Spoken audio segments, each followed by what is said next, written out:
우리는 마귀가 뿔 달리고 입에 칼을 차고 와서 우리를 위협하고 하는 것으로 착각합니다. 근데 사실 마귀는 우리에게 다가올 때 아주 정중하게 또 심지어 선한 모습으로 우리를 유혹합니다. 그러니 그 유혹에 안 넘어갈 자가 없죠.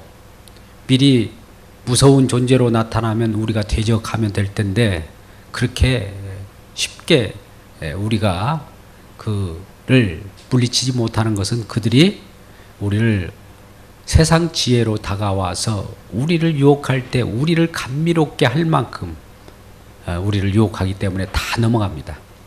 넘어가게 되어 있어요. 그래서 항상 깨어 근신하는 저와 여러분 되시길 바랍니다. 근신하지 않으면 다 마귀의 밥이 되게 되는 것이죠. 마귀는 두루 다니며 삼킬 자를 찾고 사자처럼 마귀의 밥이 된 자들을 삼키면서 그 식사를 하기 때문에 그 밥이 된 자들은 사실 마귀의 영양식이 되는 거예요. 그래서 우리는 그러한 사단 마귀의 밥이 되지 않기 위해서는 깨어 있어야 하고 그 사단 마귀가 입을 벌리고 찾아올 때 하나님의 말씀으로 물리치시기를 주의 이름으로 축복합니다. 누가복음 4장과 또 같은 병행 구절인 마태복음 4장도 마찬가지입니다만 예수님을 먼저 시험하는 장면이 나옵니다.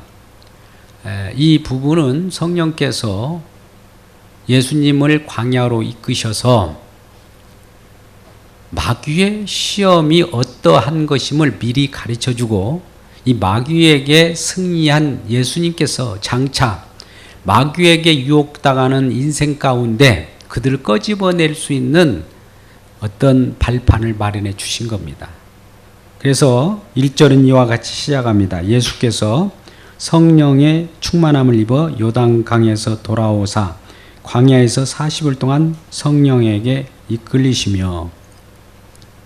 근데 공생애를 시작하시기 전에 사역을 시작하시기 전에 어떤 시험을 당했습니다.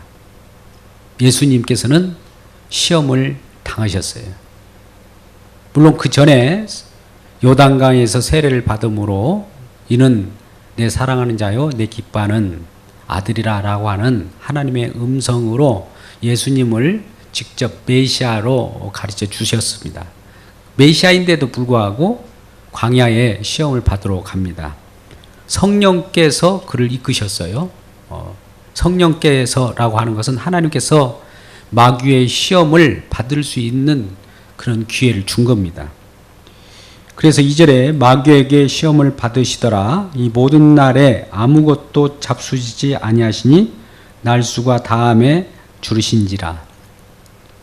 우리가 금식을 하면 며칠은 참을 수 있습니다. 또 3일, 10일, 30일, 40일, 40일 금식 기도하신 분들이 예전에는 굉장히 많았습니다. 오늘날에는 금식하는 분들이 별로 없지만은 주의 종, 하나님의 일꾼이 되기 위해서는 정말 공생애에 시작하기 전에 예수님께서 줄이신 대로 동일하게 그들도 어떤 세상을 이길 수 있는 힘을 하나님께 부여받기 위하여 금식을 했었죠. 그래서 40일 금식한 분, 승리한 자들은 그것을 자랑스럽게 명함에 40일 금식 3차례 뭐 이런 명함도 있었습니다. 오늘날 근데 40일 금식하신 분들이 별로 없는 것 같아요.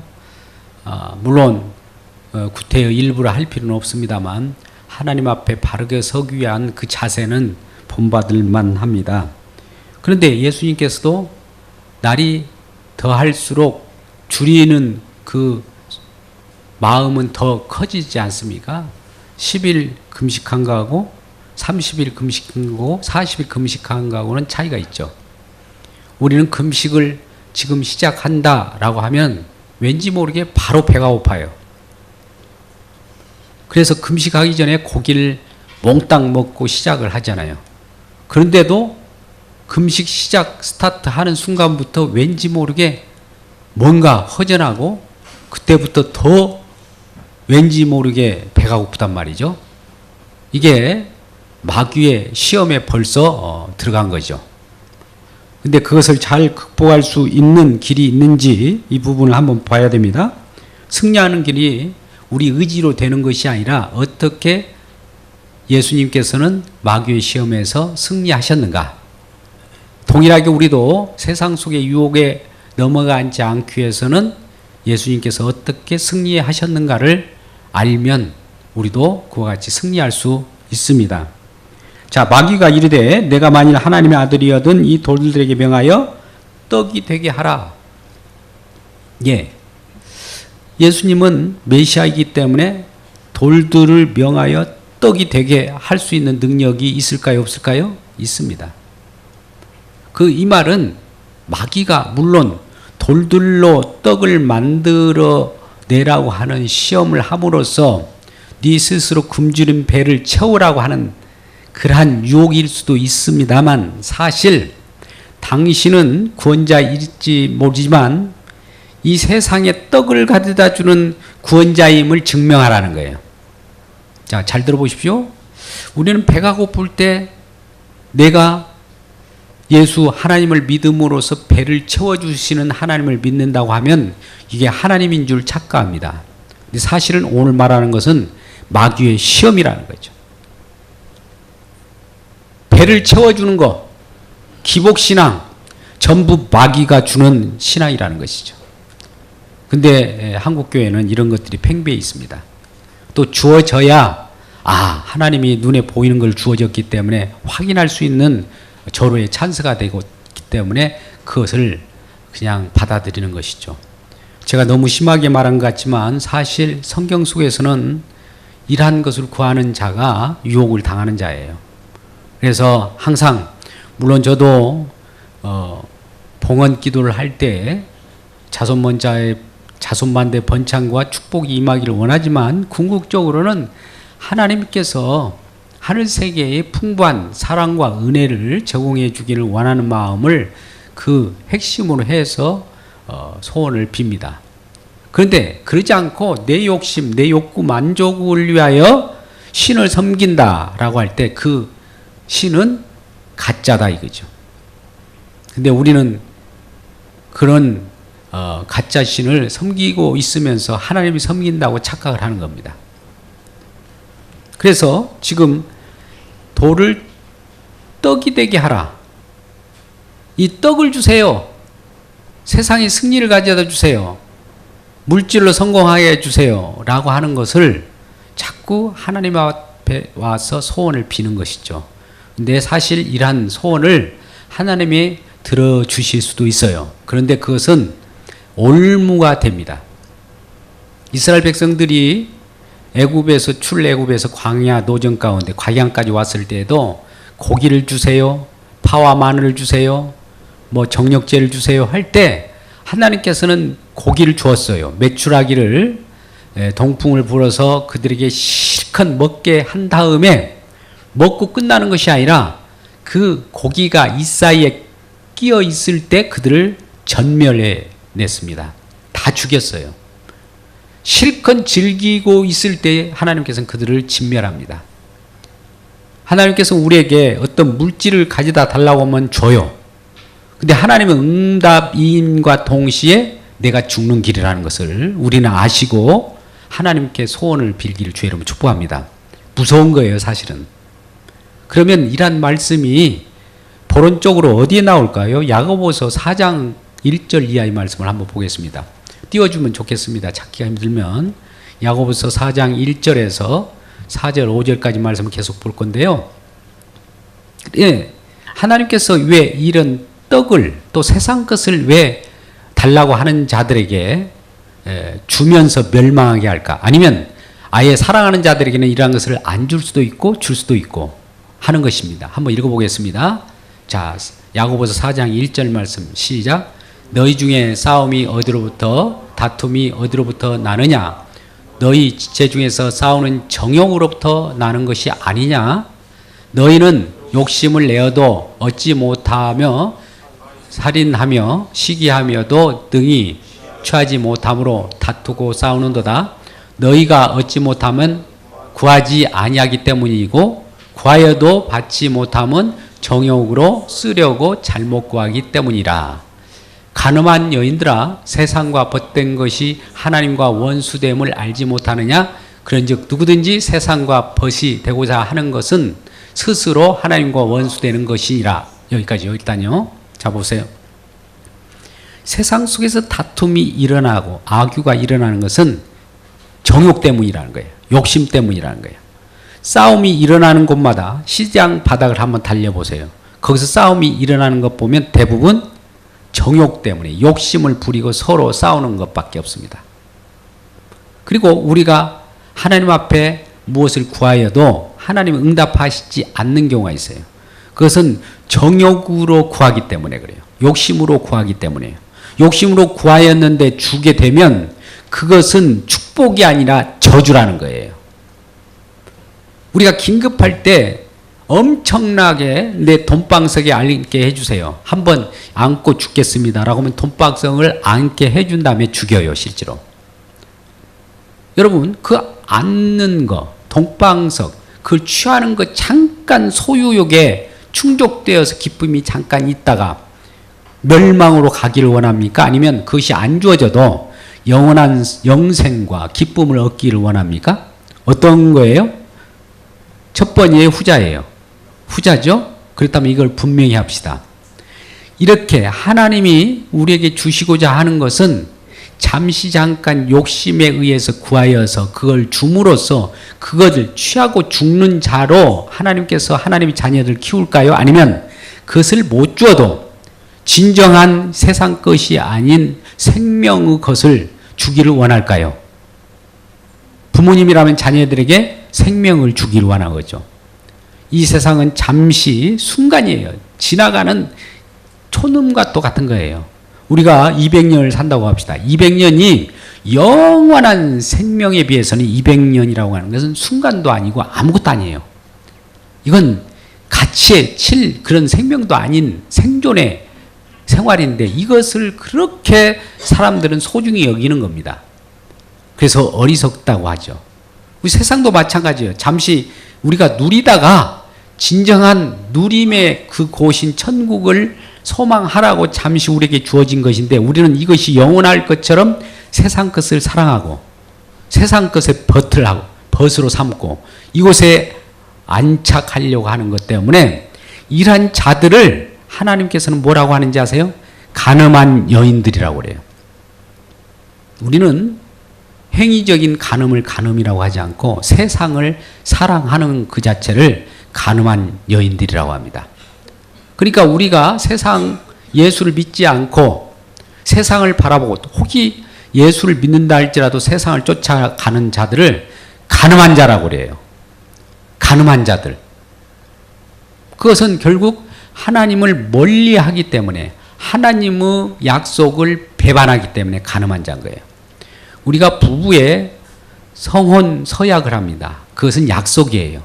결혼이라고 하는 것은 그러한 어떤 그 짝을 주고 약속을 해주는 겁니다. 그런데 물론 하나님께서는 그러한 약속이 예배된 자들에게는 그 약속을 지킬 수 있도록 해요. 근데 우리는 우리 임의대로 약속을 어겨버려요. 하나님의 약속을 어긴 적이 없습니다. 그래서 우리가 하나님께서 주신 생명이라고 하는 약속을 주었는데도 불구하고 이 생명보다도 생존에 매여 살아요. 그래서 굉장히 바쁩니다. 여러분 생존 본능 때문에 바쁘잖아요. 이 시간에도 생존 본능 때문에 이리저리 다니는 청년들이 너무 많아요. 서바이벌 게임을 하고 다닌단 말이죠. 아무리 이곳에 오면 생명, 영원한 생명을 우리가 같이 나눌 수 있다고 해도 이것은 가치가 없어요. 이것은 하나님이 주시는 하나님 자신임에도 불구하고 하나님보다도 세상 것이 더 좋아요. 그것은 세상을 취할 때 하나님을 배반하는 꼴이 되어버려요. 하나님을 업신여기는 것이 되어버려요. 하나님이 이름을 망령되이 이끄는 거예요. 하나님께서 이 세상을 창조하신 그 뜻을 무효로 돌려버리는 아주 경솔한 행위라는 거죠. 그럼 하나님이 그러한 자들을 내버려 둘까요? 그 값은 멸망입니다. 그래서 멸망이 길어서 돌아오라, 돌아오라, 돌아오라 딸말을 외쳐도 그 말을 듣지 않는 자들에게 간음한 여인이라고 하면서 마지막에 하나님의 원수가 되었다라고 하는 것이죠. 그런즉 누구든지 세상과 벗이 되고자 하는 자는 스스로 하나님과 원수되는 것이니라. 이렇게 야고보 사도는 말하고 있는 겁니다. 자, 본문으로 돌아와서 누가복음 이제 이러한 세상의 떡을 구하고 세상의 성공, 세상의 부를 구하려고 하나님을 찾는 자들도 동일하게 마귀의 올무에 걸린 겁니다. 아니, 마귀의 올무에 걸렸다기보다도 그 자체가 마귀 짓이에요. 또 두 번째 이런 것이 있습니다. 5절에 마귀가 또 예수를 이끌고 올라가서 순식간에 천하만국을 보이며 이르되 이 모든 권위와 영광을 내가 내게 주리라. 이것은 내게 넘겨줄 것이므로 내가 원하는 게 자에게 주니라. 그러므로 내게 만일 절만하라. 이렇게 하는 거예요. 천하만국을 높은 산에 올라가서 이렇게 보여줍니다. 마귀가. 그럼 세상에 있는 여러 가지 빌딩과 아파트와 또 해, 달별 엄청난 이렇게 발전된 그런 문명 이런 것들을 보여주고도 내가 이걸 너에게 다 주겠다. 근데 단서가 있어. 나한테 절만해 라고 하는 것이죠. 우리 같으면 절 한번 하고 천하만국을 누릴 가능성이 있죠. 그거 한번 못합니까? 그렇죠? 근데 그러는 순간에 벌써 그는 생명은 없어져 버린 거예요. 자기 생명을 담보로 그렇게 절을 하게 되면 자기 생명은 이미 지옥의 불거덩이로 떨어진 존재가 되어버렸을 뿐만 아니라 자기 자신은 피폐하고 이미 하나님을 떠난 자가 되어버린 거예요.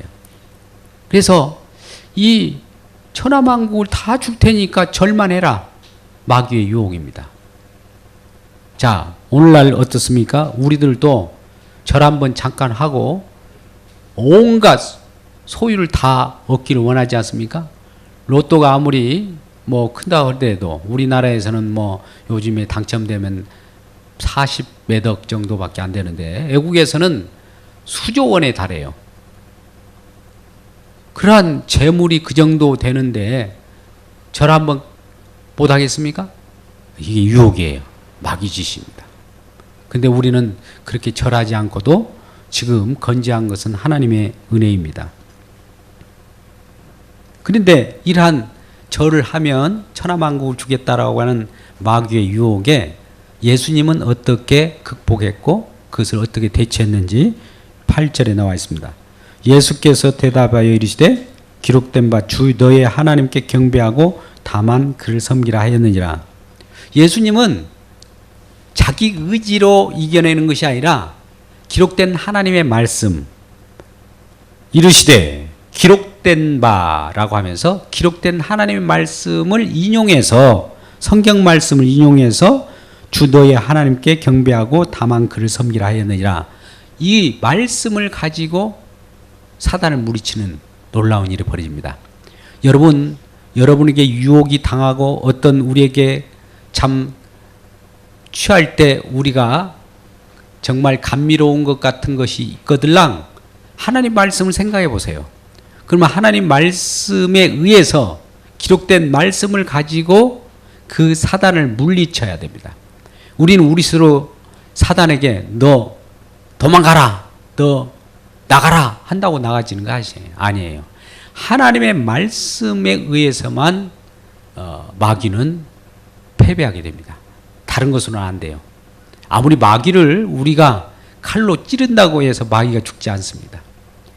아무리 마귀를 우리가 불로 태운다고 태워지지 않습니다.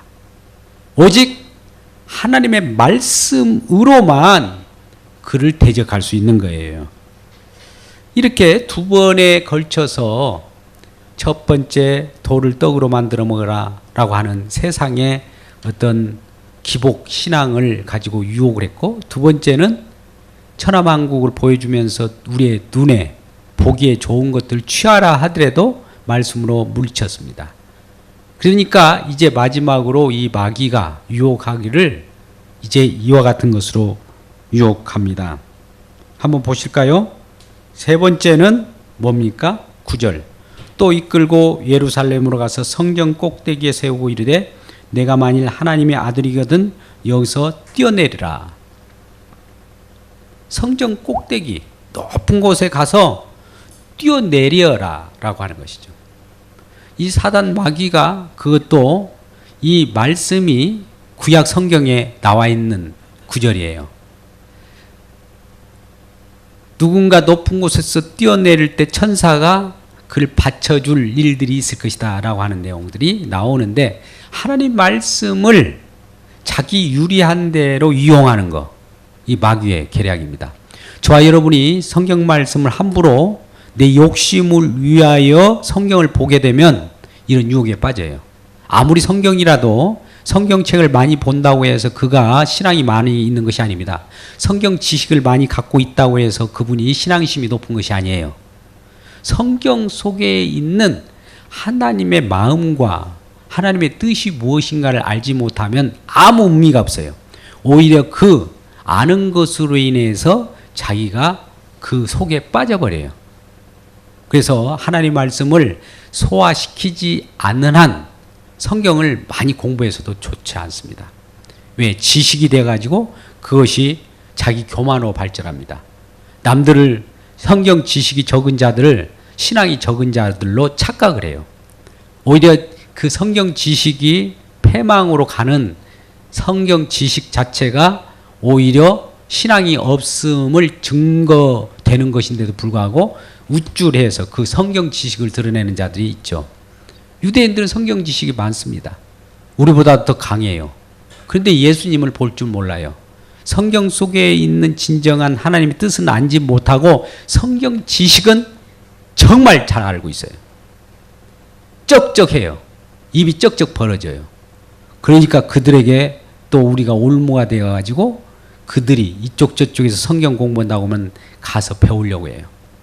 근데 성경 속에서 예수님을 만나기 위하여 성경책을 저와 여러분에게 부여해 주었는데 예수님은 만나지 않고 성경 지식만 가지고 있더라 이 말이에요. 이게 무서운 현상입니다.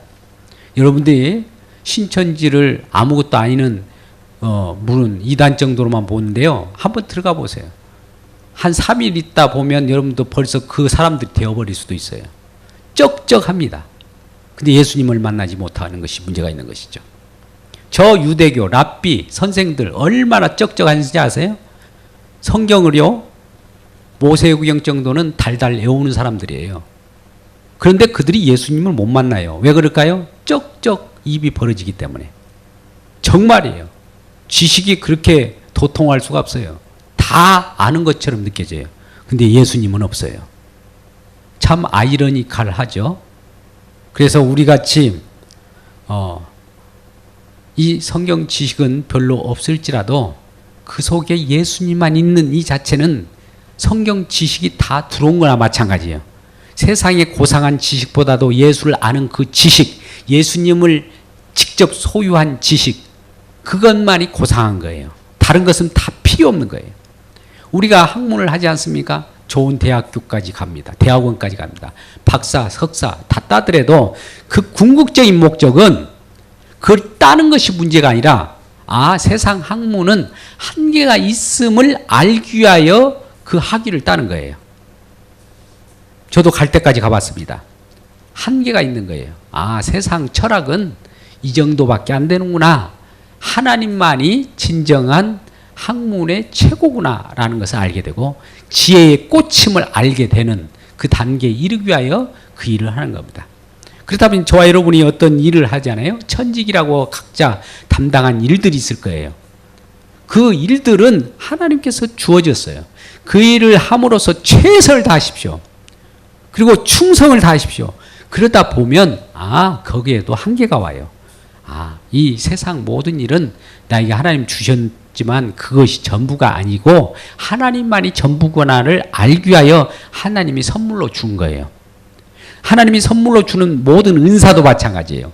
은사가 발휘되어도 은사 자체에 한계가 있어요. 그것은 은사 자체보다도 하나님이 완벽한 분이라는 하나님을 바라보라고 은사를 주신 거예요.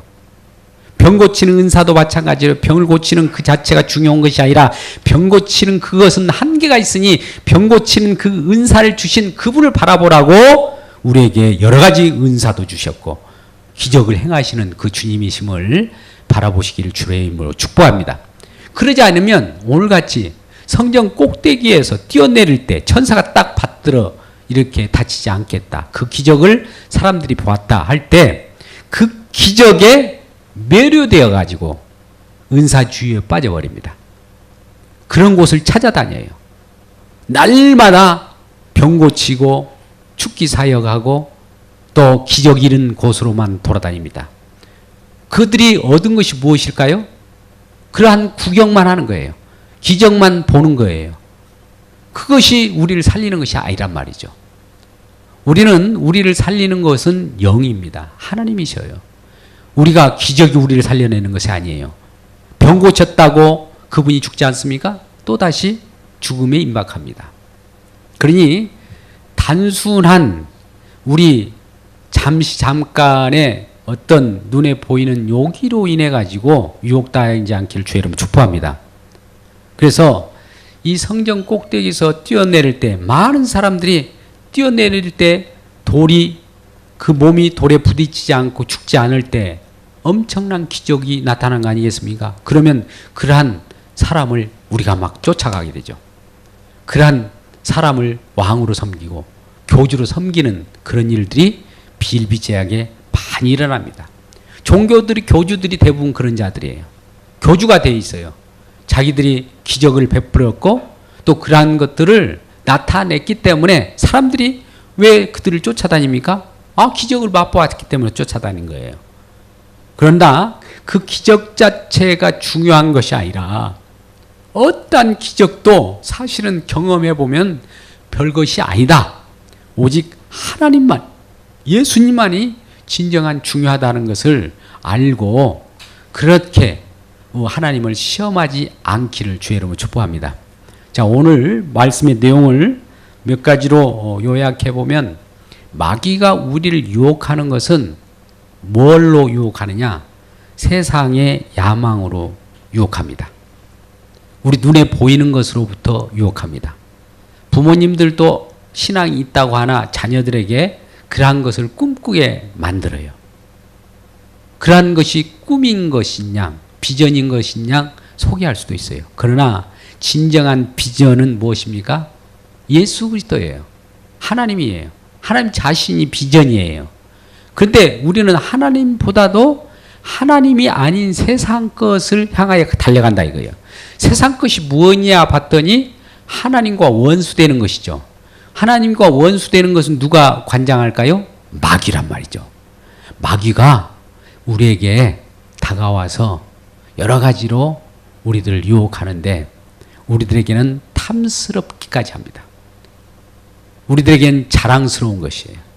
그것을 가지고 있으면 다른 사람이 부러워할 정도의 것이에요. 그것을 향하여 오늘 또 분주하게 이곳저곳에 달려다니면서 성공했노라고 남한테 자랑합니다. 근데 하나님 입장에서는 미련한 자라고 하는 것이죠. 세상 사람들에게는 칭찬을 받을지 모르지만 그것이 가장 어리석은 자라고 하는 거예요. 근데 하나님께서는 이 세상에 가장 어리석은 자를 살리시기 위하여 또 오늘도 복음의 말씀을 증거해서 진정한 말씀의 소중함을 알게 해 주신 겁니다. 그래서 우리는 마귀를 대적하기를 주의 이름으로 축복합니다. 마귀를 대적한다고 할 때 우리 속에 마귀가 어떻게 접근한다고요? 뿔 달린 것으로 두려움을 가져다 주면서 물론 그럴 수도 있어요. 우리에게 참 사회 속에 짜릿한 것으로 가지고 들고 와요. 그럴 때 우리는 거기서 뭔가 이루어질 것이라고 생각하는 순간에 벌써 마귀의 올무가 된 거예요. 자, 세상의 모든 것들은 하나님을 증거하기 위한 도구예요. 근데 우리는 도구 자체를 좋아해요. 도구 자체보다도 하나님을 직접 볼 수 있는 믿음의 눈이 열리기를 주의 이름으로 축복합니다. 할렐루야. 그래서 진정으로 우리 청년들이 오늘날 하나님으로부터 벗어나는 마귀의 꾀임에 넘어가는 것이 무엇인가? 첫째, 세상을 향하여 달려가는 것이다. 또 세상의 유혹거리는 우리로 하여금 기복을 가져다 주는 것이고 또 기적을 가져다 주는 것. 그 다음에 우리들에게 여러 가지 세상 것 천하만국을 줄 수 있도록 우리를 유혹하는 것이다. 그것이 마귀짓이에요. 이 마귀짓을 우리가 미리 깨닫고 말씀으로 물리치고 또 주님만 섬기면서 나갈 때 항상 기록된 말씀, 기록되었을 때 하면서 그 말씀을 인용해서 사단을 물리치는 예수님처럼 저와 여러분이 말씀을 많이 묵상하고 읽고 그럼으로써 마귀를 물리쳐 승리하는 저와 여러분 되시기를 주님의 이름으로 축복합니다.